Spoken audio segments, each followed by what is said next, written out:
Convidado de hoje da live da Rádio Cidade em Dia é o Fernando Cruzeta, candidato a deputado estadual pelo Progressistas. Fernando, bom dia, tudo bem? Bom dia, Rafael Matos, tudo bem? Bom dia aí o pessoal que nos acompanha aqui na live. Vamos fazer um bate-papo bem descontraído, mas muito sério, como tem que ser na política. Bom, Fernando, para começar, eu sempre peço para o candidato se apresentar um pouco, falar da sua trajetória até aqui. Para ti é a primeira candidatura, né? A primeira vez que é candidato. Verdade, Rafael. Meu nome é Fernando Cruzeta, sou natural de Orleans, tenho 44 anos, cursei técnico em contabilidade em escola pública também em Orleans, fiz direito na Unisul, sempre trabalhei muito, né, na área, sou filho de agricultor e motorista, né, e a minha mãe professora.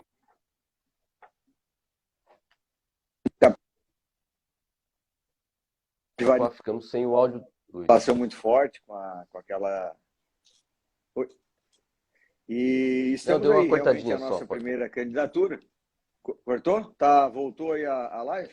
Voltou. Tá normal. Voltou? Vamos lá. E realmente a nossa primeira investida numa candidatura, mas nós sempre tivemos muita participação na vida política, né? Com a política não só da nossa cidade, mas com a região também, apoiando vários candidatos, diversos candidatos, sempre do nosso partido. Então, e aí apareceu a oportunidade, a gente colocou o nome à disposição e assim a gente está trilhando e caminhando aí com bastante entusiasmo, com muita dedicação, né? Porque precisamos que a política seja feita dessa forma, com muita seriedade, muita dedicação. Tenho passado nos municípios aqui da nossa região, né, em todos os municípios aqui da nossa região sul, da nossa macro região sul, eu já tive a oportunidade de passar. E não só aqui. Passei em mais de 185 municípios do estado de Santa Catarina.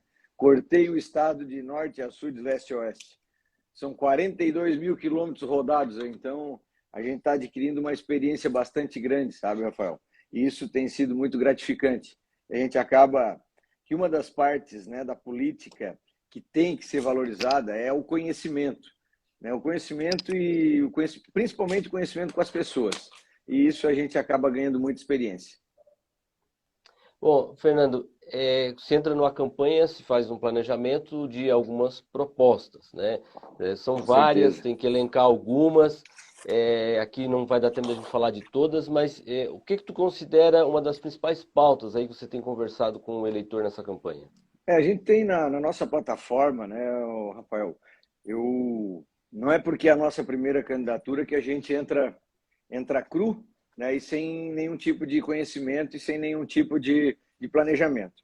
Nós temos na nossa coordenação de campanha 4 ex-prefeitos que fizeram um ótimo trabalho aqui na nossa região, né, que é o Nardo Nese, ex-prefeito de Gravatal, Valmir Brat, ex-prefeito de Orleans, Oswaldo Cruzeta, ex-prefeito de Orleans também, e Gelson Luiz Padilha, que foi ex-prefeito aqui em Orleans, secretário regional de Braço Norte, né, e teve algumas candidaturas aí a deputado estadual. Então a gente está com uma base muito firme, muito boa, para que a gente possa trabalhar. E a gente elencou, né, por conta de vários conhecimentos que a gente e vários estudos que a gente fez. A saúde é prioridade, até porque se a gente não tem saúde, a gente não consegue se fazer nada.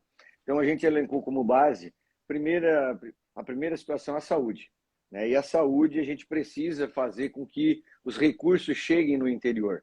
Então a interiorização do recurso vai ser uma meta de trabalho na nossa plataforma. Vamos trabalhar muito fortemente na Alesc, propondo projetos de lei que tragam essa interiorização do recurso para que o recurso chegue nos hospitais menores para a execução das pequenas e médias complexidades ali, né, tanto de consulta, exames, cirurgias, para que se possa desafogar, né, os centros maiores e assim proporcionar uma maior qualidade, né, e comodidade para o cidadão. Mas não só na saúde, a gente precisa fomentar, né, a geração de renda.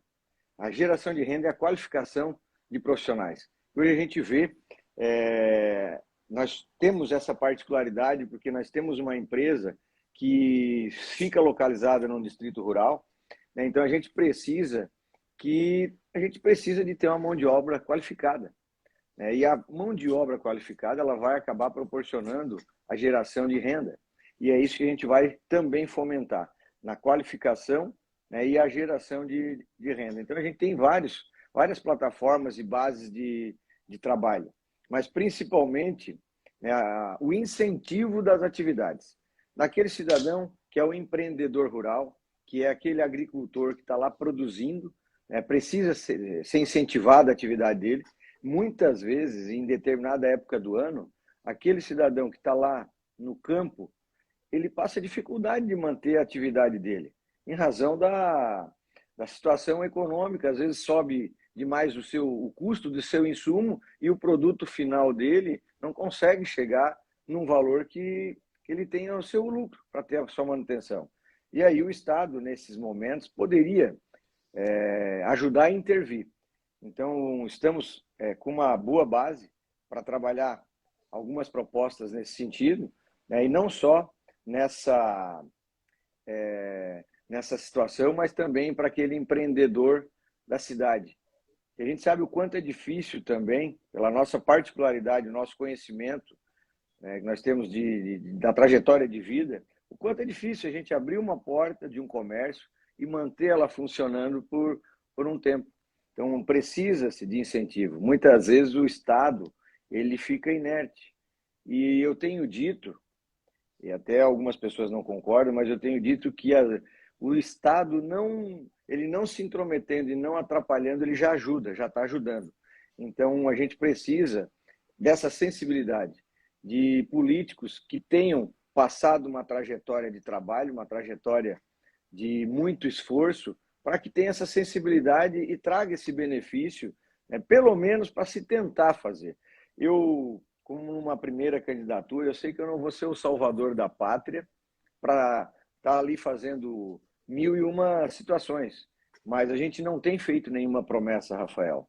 Nós temos feito muito comprometimento, muito compromisso para trabalhar em favor do cidadão. E no mínimo que a gente tem que fazer é atender as pessoas, ouvir e atender, e estar ali à disposição para tentar resolver e para tentar melhorar a vida das pessoas. E é assim que eu tenho me comprometido, por onde eu tenho passado, por onde eu tenho trilhado, eu tenho aprendido muito, e é assim que eu quero trabalhar na Alesc após a eleição, aí, após o dia 2 de outubro. Com certeza vamos ter êxito, porque o trabalho está muito... nós temos muito foco e estamos contentes com toda a trajetória que a gente tem feito. Ô, Fernando, dois pontos aí da sua fala. Primeiro que nessa questão de saúde, né, a gente vê realmente que é uma pauta prioritária, mas a gente vê ao longo dos anos sempre essa situação ainda não sendo resolvida, ou então a gente vê um anúncio de uma série de investimentos que não resolvem o problema porque as pessoas continuam se queixando, né? Nesse ponto, o que tu tem visto nessas visitas? Porque eu acho que também, além de levar a conversa, você ouve muita coisa do eleitor, né? Com certeza. O que acontece, Rafael? A gente percebe, tem percebido, por isso que essas visitas que eu tenho feito, elas são importantes. Eu julgo elas importantes. Porque o que a gente vê são projetos que são feitos, só que o recurso, o efetivo recurso não chega no interior do estado, não chega muitas vezes aonde ele deve chegar, que são nos hospitais que já estão funcionando, já estão trabalhando, e a gente vê essa massa de hospitais menores com muita dificuldade de se manter.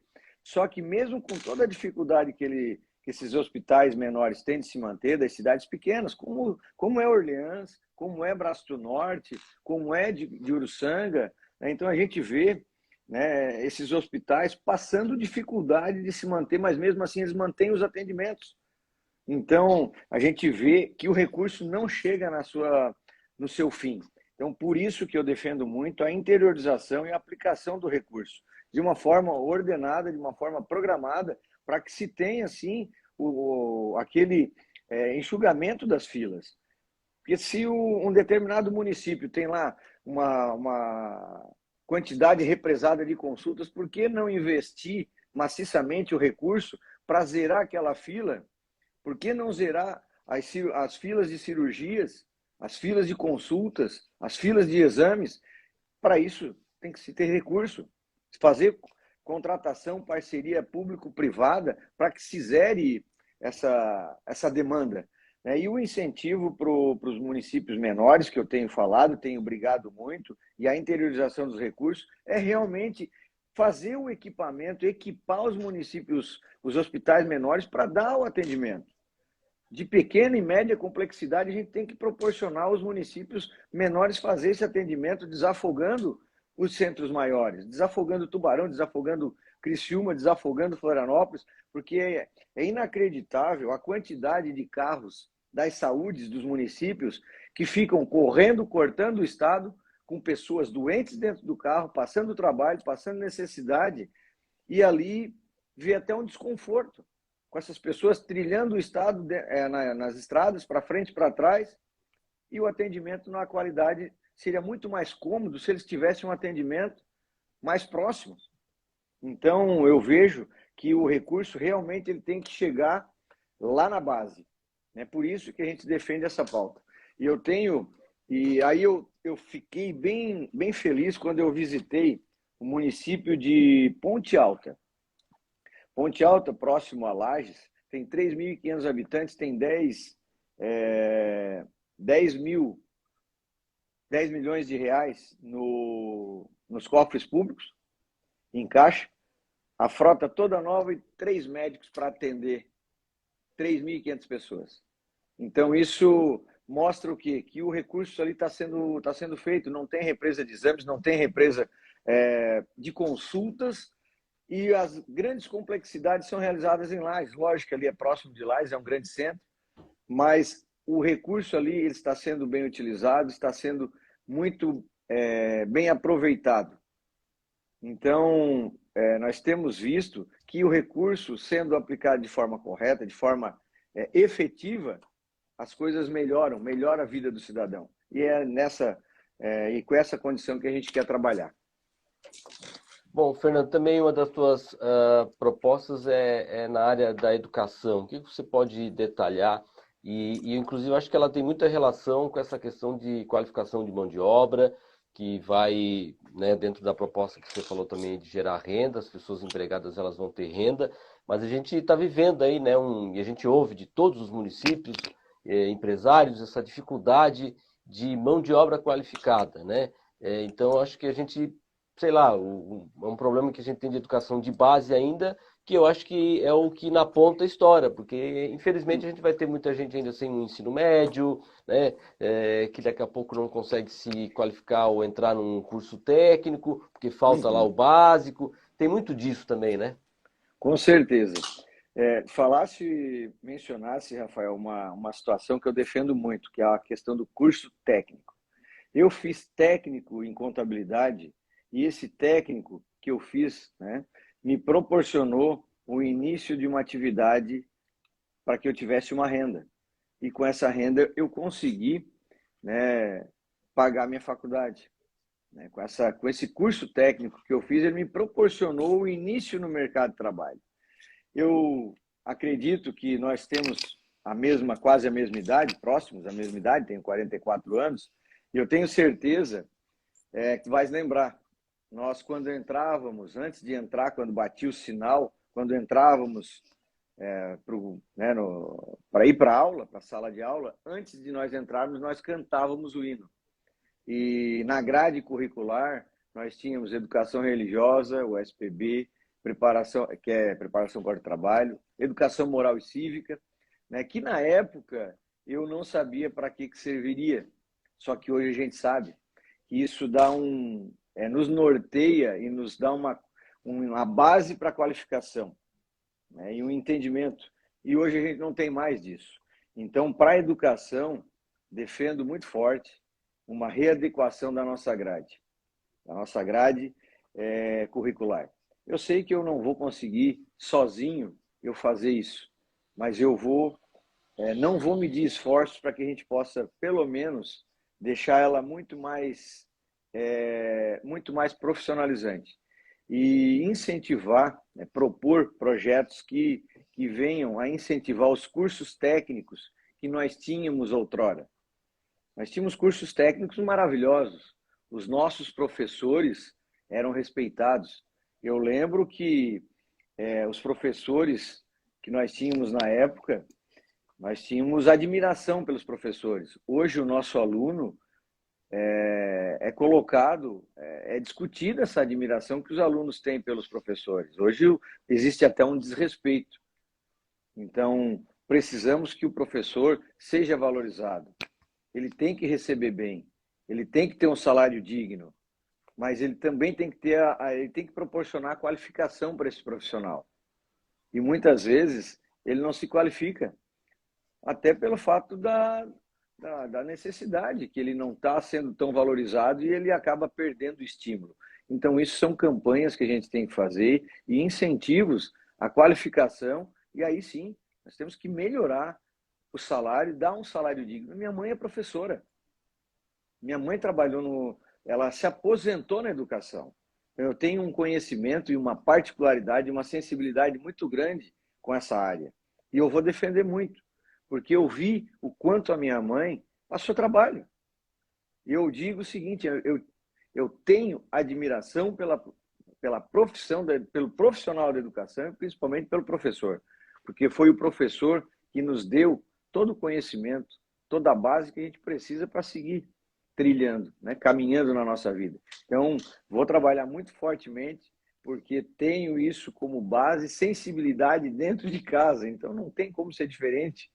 Né? E a minha mãe, aposentada, quando da votação agora, recentemente, foi tirado aqueles 14%, minha mãe me chamou, perguntou, Fernando, tu que tens um envolvimento na política, tu conheces alguém que a gente possa, porque o pessoal do sindicato tem perguntado para nós, né, que estamos no sindicato, conheces alguém que a gente possa entrar em contato com algum deputado, para que a gente possa sensibilizar, conversar? Eu desconheço, conheço alguns, e isso assim eu fiz. Não vou nominar quais foram, mas digo que não adiantou. Entrei em contato, mas que não adiantou nada. Que acabaram votando conforme a orientação do governo. E acabaram privando os professores já aposentados daqueles 14%. Que eu vou, com certeza, vou proporcionar discussão e vou propor para se resolver, para pelo menos se resolver esse problema desses 14% e fazer com que esse 14% volte para os aposentados. Que ali, esses professores profissionais da educação, que já fizeram e contribuíram muito para a educação do nosso Estado, e eu não acredito e não concordo ser justo esse cerceamento desse percentual. Então, eu tenho bastante sensibilidade com a classe e vou trabalhar forte, muito forte, para que a gente possa melhorar a qualidade de ensino e a educação do Estado de Santa Catarina, porque eu vejo que é só através da educação que a gente consegue dar uma base melhor para o nosso jovem. Bom, Fernando, claro, isso, a sua fala aí dizendo que a gente não sabia o que servia as matérias, algumas delas, é por isso que os currículos são feitos pelos adultos, né? Porque a gente, quando criança, não entende, mas depois com a vida mostra que tudo vai servir lá, o conhecimento, Verdade. vai estudar de língua portuguesa, a interpretar um texto, que é hoje que a gente vê, as pessoas têm muita dificuldade de entender o que leem, de entender matemática, enfim, está tudo certo lá no currículo e é muito importante valorizar tudo isso, sem dúvida nenhuma, né? Para a gente fechar, uma questão da política, e aqui antes um abraço para todo mundo que está entrando aqui, Zilda Costa, deixa eu correr um pouquinho o nome aqui, o Edson, o Damásio, a Mônica, o Miguel Erdi, um abraço para o Miguel, um abraço aí para o que você falou do Nardo Neves, grande amigo aí também, lá de Gravatal. Para fechar, ao longo da pré-campanha, né, muito se falou do PP ter um candidato, de ter um candidato ao governo. Como é que isso também tem sido aí na campanha, tendo um candidato ao governo? Tem ajudado? Você acredita que isso para os candidatos a deputado aí, isso vai ajudar a bancada do PP a crescer? Como é que você avalia também essa questão? Com certeza, Rafael. Inclusive, na pré-campanha, né, a gente defendeu uma candidatura do 11, uma candidatura do Progressistas, porque eu entendo que o nosso partido tem condições, tem representatividade, tem material humano para contribuir com o nosso Estado. E eu vejo hoje que o nosso candidato a governador, Esperidião Amin, para o momento político é o mais qualificado, apesar de muitas pessoas dizerem que ele já está velho, mas ele está velho, mas tem experiência, e hoje é o que a gente está precisando para o nosso Estado. A gente precisa oxigenar a nossa política, que é o que eu tenho defendido, é lógico que precisamos, mas o discurso do nosso candidato, ele é pontual. Ao lado de cada secretário, de cada pessoa experiente, vai ter um jovem para que se dê continuidade no trabalho. Então, nós temos defendido, eu defendi sim, fizemos moção, passei em todos os diretórios aqui da região, peguei a assinatura de lideranças para viabilizar uma candidatura do 11. Não precisava ser o Esperidião Amin, inclusive eu disse para ele, Esperidião, se o senhor não for, que proporcione e incentive uma candidatura de alguém, de uma liderança nova, para que nós possamos ter o 11 na tela, para que nós possamos trazer o nosso conhecimento, contribuir para o nosso Estado. E o nosso partido tem essa condição, nós temos pessoas qualificadas para estar trabalhando em favor do nosso Estado. E assim, ele pegou essa moção e me disse, Cruzeta, vai ter o 11 na telinha, vamos trabalhar firme e forte, e assim estamos caminhando, trilhando as nossas propostas de governo. Temos certeza e defendido muito o nosso candidato, porque temos a consciência e a percepção de que ele é o melhor candidato hoje para Santa Catarina, apesar de que todo mundo fala que, mas por que o Amin de novo? Eu digo o seguinte, pela experiência, e ele com mais de 40 anos de vida pública, todo o trabalho prestado e todo o que ele já conseguiu contribuir, pode virar ele de perna para cima, eu duvido cair uma moeda. Tem a vida ilibada dentro da política. E são pessoas assim que a gente tem que se espelhar e tem que trabalhar.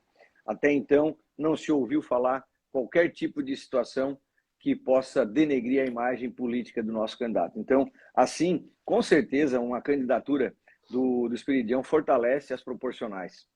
Fortalece muito as proporcionais. E assim a gente tem trabalhado, tem visto, e com certeza estamos chegando muito melhor com essa candidatura do 11, mas principalmente, a gente defendeu a candidatura do 11, principalmente do nome do Esperidião, por entender que ele tem condições de contribuir para o nosso Estado e o nosso partido vai estar alinhado, firme, coeso, para fazer do nosso Estado um Estado muito maior do que ele já é. E com muita seriedade, assim a gente vai caminhar e vai trabalhar. Nós temos os nossos candidatos a deputado federal, inclusive Valmir Comim, aqui da nossa região, aí da região de Criciúma, e que está trabalhando muito forte. E com certeza, nós conseguindo êxito na nossa eleição, nós vamos contribuir para o desenvolvimento do nosso Estado, que essa é a nossa preocupação. Esse é o nosso sentimento. É o nosso sentimento de contribuição, de renovação e oxigenação da política com ideias novas, mas não esquecendo da experiência. Que a gente precisa fazer com que o nosso Estado caminhe com passos firmes e decisivos. E é assim que a gente vai trabalhar. Fernando, se me derem a oportunidade, eu com muita humildade, Rafael, eu peço uma oportunidade de poder contribuir para o Estado. É 11.222, é o nosso número, estamos caminhando firme e forte e eu estou com muita esperança de a gente poder fazer um bom trabalho. Legal, Fernando, quero te agradecer aqui mais uma vez pela participação, ter aceito o nosso convite de participar desse espaço aqui que nós estamos dedicando a conversar com os candidatos a deputado aqui da nossa região. Desejo sucesso aí na sua caminhada, viu? Quem não acompanhou a live aqui desde o início, ela vai ficar disponível aqui no nosso canal do Instagram e também daqui a pouquinho vai estar no nosso canal do YouTube. Também fica lá o vídeo inteiro para quem quiser acompanhar e conhecer um pouco melhor sobre o Fernando Cruzeta, viu? Mais uma vez, um abraço, sucesso na tua caminhada e até a próxima oportunidade, Fernando. Obrigado, Rafael, aí pelo espaço, pelo carinho. Fico à disposição, estamos sempre à disposição, que é assim que eu quero trabalhar na LESC, sempre à disposição, gabinete de porta